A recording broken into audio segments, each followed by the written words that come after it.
Hey guys, ఈరోజు మనం 15వ శతాబ్దం చివరిలో కుతుబ్ షాహీ రాజవంశం నియమించిన కిల్లా వరంగల్ పరమటకోటకు సైన్యాధ్యక్షుడిగా వ్యవహరించిన కితాబ్ ఖాన్ నిర్మించిన కుష్మహల్ దగ్గర ఉన్నాము.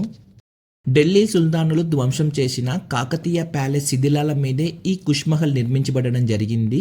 ఈ కుష్మహల్కి ఇంకొక పేరుగా కితాబ్ ఖాన్ మహల్ అని కూడా పిలుస్తూ ఉంటారు. ఇలాంటి విషయాలు ఎన్నో ఈ వీడియోలో తెలుసుకుందాం.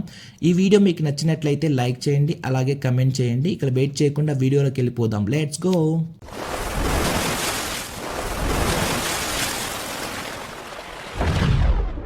ఓరుగల్లు గడ్డపై కాకతీయులు నిర్మించినటువంటి అనేక కట్టడాలలో ఒకటి ఈ కుష్మహల్ కోట. ఈ కోటకు మరో పేరుగా కితాబ్ ఖాన్ మహల్ అని కూడా పిలుస్తూ ఉంటారు. ఢిల్లీ సుల్తానులు కాకతీయ సామ్రాజ్యంపై అనేక సార్లు దండయాత్ర చేసి విఫలం చెందుతారు.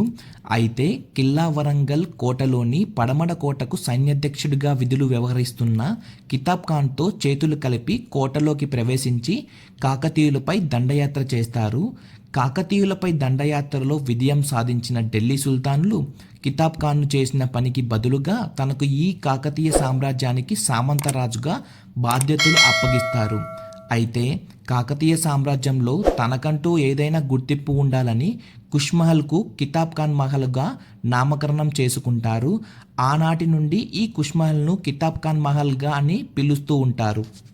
పూర్వం ఈ మహల్ని సభామందిరంగా వాడుకునే వాళ్ళు. ఈ మహల్లో మనకి స్విమ్మింగ్ పూల్ కూడా చూడవచ్చు. అప్పట్లో ఢిల్లీ సుల్తానులు మరియు కాకతీయ మధ్యలో జరిగిన యుద్ధంలో ఢిల్లీ సుల్తానులు ధ్వంసం చేసిన చాలా విగ్రహాలు మరియు శిలాఫలకాలు ఇక్కడ మనం చూడవచ్చు. ప్రస్తుతం అవన్నీ ఇక్కడ భద్రపరచడం జరిగింది.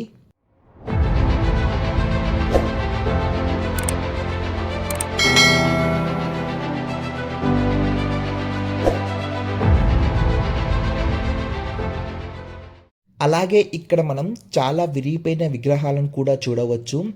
ఏది ఏమైనా కానీ కాకతీయుల కట్టడాలు అలాగే కాకతీయుల ఆర్కిటెక్చర్కి ఒక special identity, special attraction, special place ఉంటుంది డెఫినెట్గా.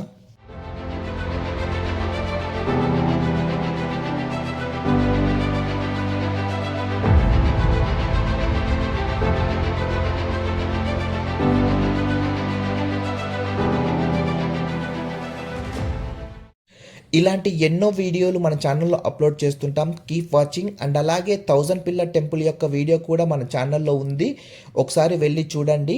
అండ్ అలాగే ఈ వీడియో మీకు ఎలా అనిపించిందో కమెంట్లో మెన్షన్ చేయండి. ఇక నెక్స్ట్ వీడియోలో కలుద్దాం. Until then bye.